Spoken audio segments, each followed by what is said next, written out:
Bagyong Emong nakalabas na sa Philippine Area of Responsibility, panibagong LPA na Mataan. Narito ang report. Malaking tulong umano sa mga residente ng Itbay at Batanes ang mga naranasang pag-ulan dulot ng Bagyong Emong para magkaroon ng supply ng tubig.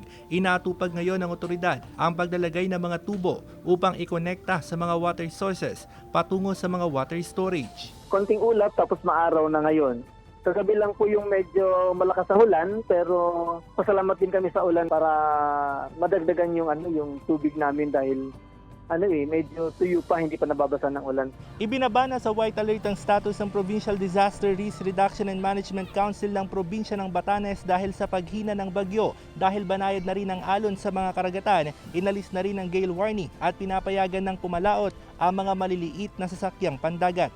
Ayon sa Pag-asa, nakalabas na sa Philippine Area of Responsibility ang Bagyong Emong na kumikilos sa bilis na 20 km per hour. Humina rin ang bagyo dahil naapektuhan ito ng high pressure area. Pag may isang weather system na magpapahina, lalo pag mainit dun sa baba, pwede diyang ihina itong tropical depression. Kaya naging low pressure na lang siya.